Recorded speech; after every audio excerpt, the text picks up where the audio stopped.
Вітаю! Ви на каналі StyleTime. Сьогодні поговоримо про колекцію Orient TriStar. Це один з тих годинників, що дійсно став легендарним. У великої кількості людей TriStar був першим годинником. Дуже часто з ними пов'язані цікаві історії та ностальгія, тому не дивно, що ці годинники досі актуальні. До речі, напишіть, який перший годинник був у вас. А ми почнемо з історії. TriStar вперше представлений під час кварцової кризи на початку 70-х років. Стоп, скажете ви, це ж максимально дурне, що можна придумати в той час, коли азіатські кварцові годинники збивають частку з швейцарського годинникового ринку, а Orient бере і випускає механіку. Але насправді бренд зробив це, щоб вирішити нову проблему, з якою зіткнулися люди.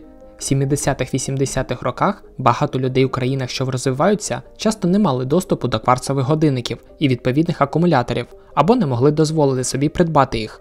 На той час батарейки були недостатньо дешеві для бідних країн. Саме тому Orient випускає просту і, головне, дешеву механіку. Orient рекламував, що 3 зірки символізують 3 ключові принципи колекції – дизайн, якість і доступність. Цікаво, що логотип з зірками використовувався і раніше в моделі Orient Jupiter. В наших широтах Orient почав з'являтися ближче до 80-х років. Ці годинники були найбільш омріяними для хлопчаків. Зараз крутість можна порівняти, мабуть, з новим айфоном у день релізу. З'являлись вони в основному завдяки морякам, а також військовим, що поверталися із Афганістану. Коштували ці годинники дуже дорого – 2-3 зарплати звичайного роботяги. Якщо серед наших підписників є ті, хто пам'ятає реальну ситуацію, доповніть, будь ласка, в коментарях. Як я і казав, наразі Orient досі випускає ці годинники, і вони не дуже змінилися за 50 років. По-перше, в годиннику входять не тільки годинники типу цього.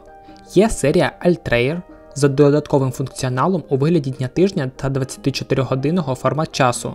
Серія Vega у авіаторській стилістиці. Розглянемо класику з чорним циферблатом, на якому розміщені накладені золотисті індекси та стрілки. На стрілках і маркерах біля індексів є люмінесцентне покриття.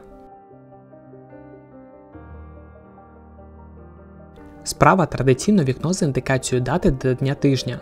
День відображається англійською або іспанською мовою.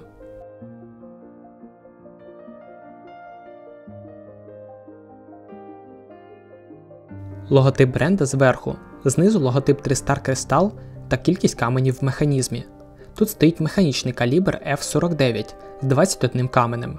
Точність ходу мінус 15 плюс 25 секунд на добу.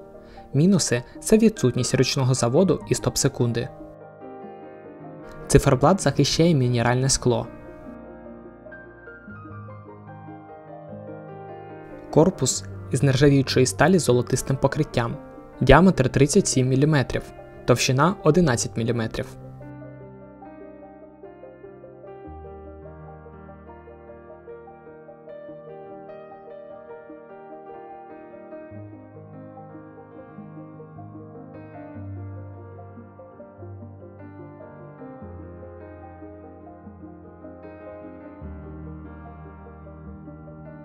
Комплектується сталевим браслетом, також золотистим покриттям. На мою думку, це ще один мінус цього годинника. Ланки штамповані. Застібка – хлопушка.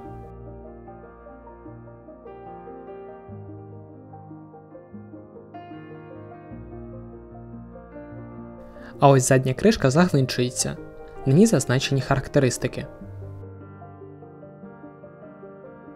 Ось так годинник виглядає на моєму зап'ясті. Обхват 16 см.